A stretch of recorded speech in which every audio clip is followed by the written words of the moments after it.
So this is Robin Waters for TechCrunch. I'm here at the European Summit of Microsoft Bismarck in Brussels. I'm here with Lewin. He's the Corporate Vice President for Strategic and Emerging Business Development at Microsoft. So first question is pretty obvious. Why does Microsoft have such long business titles for its executives?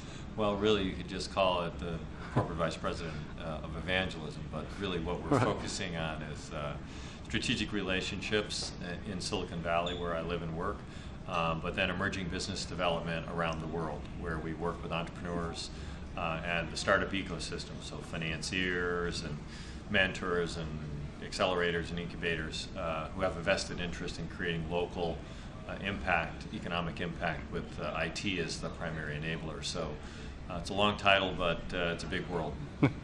That's true. So you travel the world, but you're also in charge of the Silicon Valley office of Microsoft, is that correct? That's right. I don't manage all the work that goes on in our Silicon Valley operations, but we have about 2,500 engineers and growing, and I look after the site, so I take general responsibility for how we operate in Silicon Valley, both in the community, it's kind of a headquarters town for the IT industry, and so I'm sort of Microsoft's lead executive, if you will, for what we do in the Valley. Awesome. So we're here at the Bismarck Summit. Can you elaborate on what Bismarck is, what it means? Sure. The Bismarck program is a little more than 2 years old. It's a program where we provide to the startup community, so companies that are less than 3 years old, less than $1 million, more or less, $1 million US, some local variations apply, but less than 3 years old, less than $1 million in revenue and private. And we make available all of our tools and technology at no charge for them to use for 3 full years to build and scale their business. So it's a very broad offering. We do business in well over 100 countries around the world. There are 40,000 companies that have joined the program. Here in the European community, there are about 12,000, so it's about a third of our total customer base. And it's our investment in the startup ecosystem, which provides returns to us over time as the companies succeed and eventually pay some ongoing maintenance fees to us. Right. So I was just going to ask, what does Microsoft get out of it?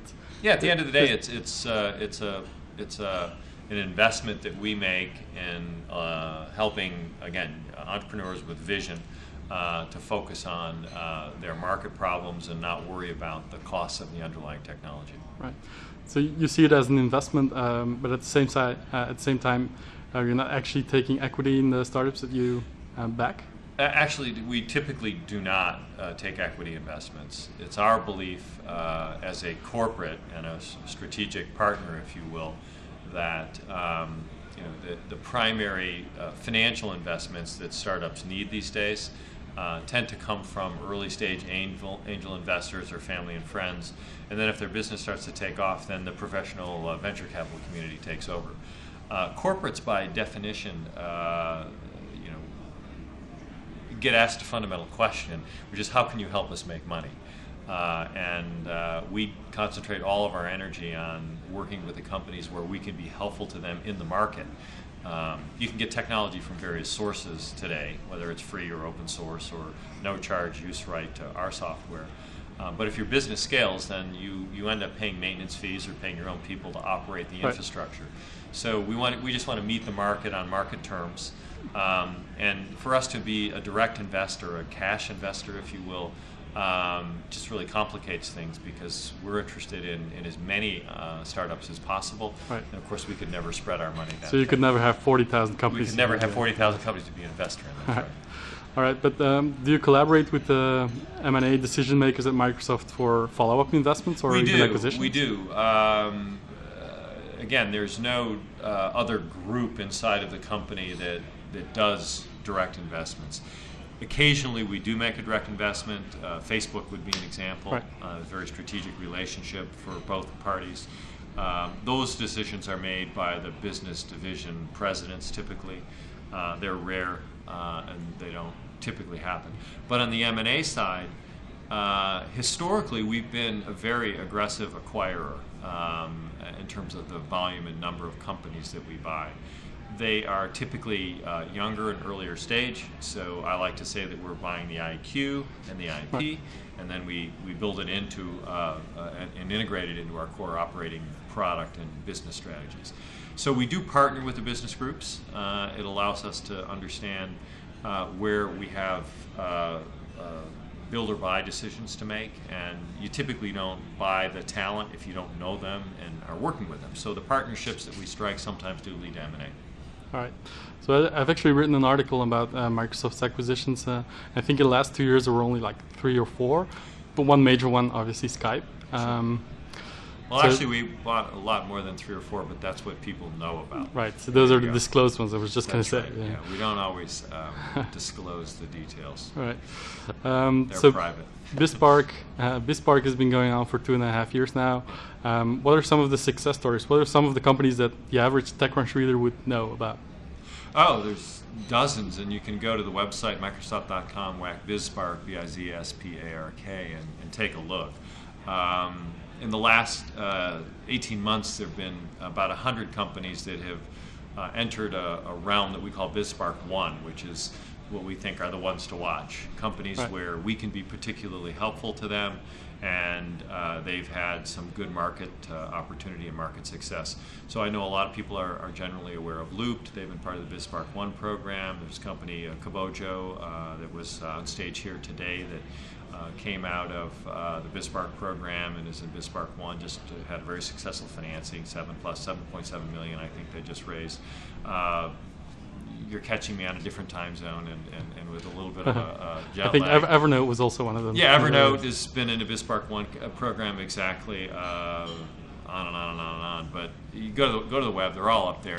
You can get a peek at them. All right. Do you have any idea how much financing has gone to these companies after they went to this? In fact, actually, there's been it's on the order of $600 or $700 million that have been raised by the Bismarck 1 companies. Wow. Yeah, so it's a significant percentage. It turns out Yammer, we've been working with Yammer. People know about Yammer. That was another one I was thinking about. But yeah, the sweet spot for us is, I'd say, a very broad ecosystem of companies and network partners. Those are people who can help hand out the tokens to invite a startup into the program. So a little bit of everything. Yeah, a little bit of everything, yeah. Very broad. But do you see any difference in the types of startups that you back compared to 2.5 years ago? I am seeing more interesting companies that are solving really hard and complex problems in the cloud.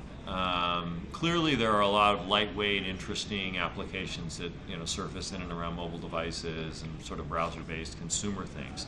But I think people are getting back to some of the core roots of real hardcore computing problems, and it's because the efficiencies of the cloud and the availability of the compute cycles and the storage capability. And I'd say watch this space over the next 3 to 6 months. You're just going to see some amazing things surface out of our Azure cloud. And it actually makes me think about another company in this area, Locat, a company in France that's done some extraordinary things with supply chain optimization calculations in our cloud. So the sweet spots are starting to emerge in the cloud. We're seeing very large computationally intensive problems being solved. And I think it's going to create some major breakthroughs in new science and medicine and biology and healthcare and financial services. Great. So Bismarck obviously has challenges as well. Sure. Can you name some of them? What are your biggest frustrations with the way things are going with Bismarck? Well, the broadest and most interesting, I call it problem space for us, is sort of the coherence of the broad network partner ecosystem. It's both the pleasant surprise over the last 18 to 24 months, as there have been over 2,000 third parties that have joined into the program to be helpful to both to us and the entrepreneurs by handing the tokens out. But what we're working on is kind of refining that and bringing more resource to bear, if you will. So again, I'd say watch this space over the next 3 to 6 months. And so the things that we've been struggling with, I think we'll crack that nut, if you will, and we'll be bringing some new resources to bear in the next little while. So I'm pretty excited about that. All things considered, we feel like we have sort of the wind in our sails on this. The timing is good. The local economic impact is there and present in each local market economy. These young entrepreneurs are creating new jobs and new opportunity in the local market. So that's all good. Do you see any trends in startup growth or more interesting startups in certain regions of the world that you didn't see 2 years ago? Everywhere. It is happening everywhere. I have the good fortune, I guess you'd say, of traveling all around the world. And I was in China several weeks ago. A month, 6 weeks ago, I was in Turkey. Obviously here in the EU and in general around Europe, things have been bubbling up. There's always been a lot of good and terrific activity in Israel. Again, Brazil, China, India, Russia. There's 1,500 or so companies in the Bismarck program in Russia now. So Central Eastern Europe, there's a lot more activity bubbling up. If you look at the statistics as we do about where people are joining the program, I just think the world is ripe for entrepreneurism at the moment. There's a new capability that IT presents. The network, of course, is ever present. Mobile devices, location-based services. Right. It's everywhere. And do you think that Bismarck, in general, has a better offering for startups in countries where there's little access to capital compared to Silicon Valley, and New York? It does. It varies everywhere. It's for the most part getting going these days. The only real capital equipment that people, young companies, spend money on is the PC. Right. Buy laptops for everybody, and of course people have mobile phones. So it doesn't take an immense amount of capital to get something going. And if you've got a good, meaningful business idea, I'd say go after it. Be aggressive. Focus on your market. If you're going to fail early. Learn from it. If you're a real serious entrepreneur, you'll have the energy to come back and go again. You'll have learned something. So what I see are the cultural barriers are breaking down globally, where people are appreciating basically the apprentice nature of entrepreneurism, where they're learning from others. And so I just think this could be the golden age in many ways. No. So one last question, I have to ask this because a lot of people don't know this, but you're also on the board of the National Venture Capital Association in the US. So is there a bubble in technology right now? We've seen some of the IPOs, some of the valuations that startups are getting from investors. Sure. Is there a bubble? I don't think so. I'm on the corporate board of the NVCA, and we spend a lot of time with venture firms. I think companies that have hit scale and are receiving, high valuations for these private financings, whether they, the market valuations as they go public, if you will vary over time. They'll be up, they'll be down. That's sort of it's a voting machine, if you will, in some senses, as opposed to a weighing machine. I think the front runners are the real front runners, and they're going to be real substantial businesses. LinkedIn is an extraordinary company. Obviously, Facebook has clearly hit scale, and in the private sort of markets, the valuations are quite high. I don't think it's a bubble. I think that I think this is the strong build-out phase on top of the last bubble, if you will. The bubble burst because of the Y2K build-outs. And there were companies going public on the public markets with no revenues and no real business models. That's not what's happening now. These companies have real customers, they have real revenue models. Whether the valuations are sustainable over time, only time will tell.